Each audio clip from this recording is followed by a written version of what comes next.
You finally say no to someone, and suddenly they sigh. Wow, I guess I just don't matter to you anymore. Instantly, you feel it, that tightness in your chest.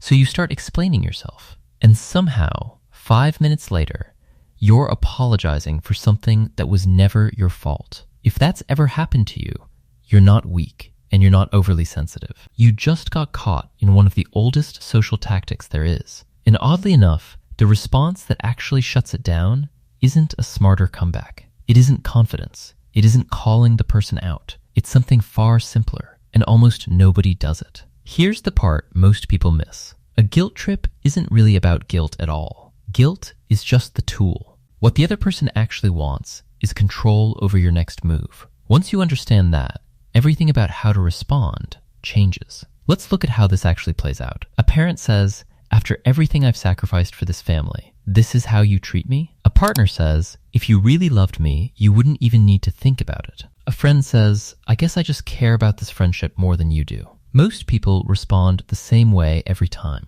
They defend themselves. "That's not fair," or "You're twisting what I said." It feels natural. It feels like standing up for yourself. But here's the problem. Behavioral psychology has a name for what you're actually doing when you defend yourself: reinforcement. Every time you explain, justify, or argue back, you're teaching the other person that the guilt trip still works. It doesn't matter that you're pushing back. What matters is that you reacted at all. To a manipulator, your defensiveness and your apology look almost identical. Both tell them the tactic landed. This is where almost everyone makes the same mistake. They think the fix is a better argument. It's not. The fix is removing the reward entirely. Psychologists have long observed that a behavior which stops getting reinforced tends to fade over time, a process called extinction. A guilt trip is a behavior like any other. If it keeps producing explanations, apologies, or anxious over talking, it keeps working.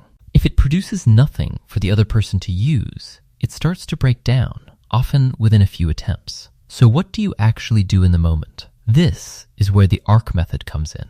A is for acknowledge. When the guilt trip lands, don't argue and don't defend. Just acknowledge it without agreeing to it. Person says, "After everything I've done for you, this is how you repay me?" Most people say, "No, that's not what I meant. Instead you say, I hear that you're upset." That's it. Flat, calm, done. This single line takes away their leverage, because a guilt trip only works if you argue against it. An argument gives them fresh material. A flat acknowledgement gives them nothing to hold on to. R is for repeat. They'll usually push again. This is where you don't get creative. You repeat your position, almost word for word, like a recording.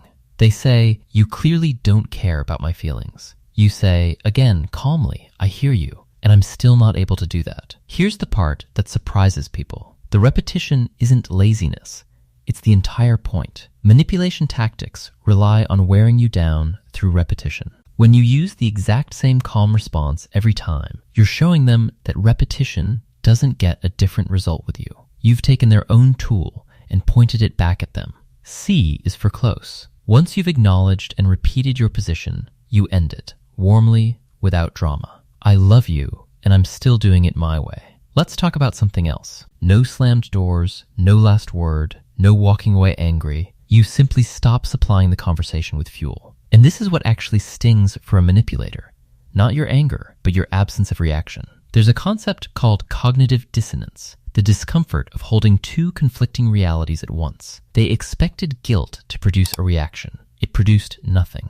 That mismatch is uncomfortable, and it's theirs to sit with now, not yours. Now here's the twist most people don't expect. The moment you stop explaining yourself, the other person is no longer listening to understand you. During a guilt trip, they were never really listening to understand you in the first place.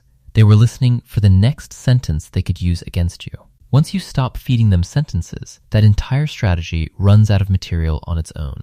A quick note, because this matters. This method works well for everyday guilt tripping, from parents, partners, friends, or coworkers who are testing a boundary. It is not a substitute for leaving a genuinely abusive or coercive situation, and it isn't meant to replace real support if you're in one. The strongest people in these moments aren't the ones with the perfect comeback. They're the ones who don't let someone else decide how they're allowed to feel. Because once guilt stops controlling you, Manipulation loses the only thing it was ever built on. Stay grounded. Stay free.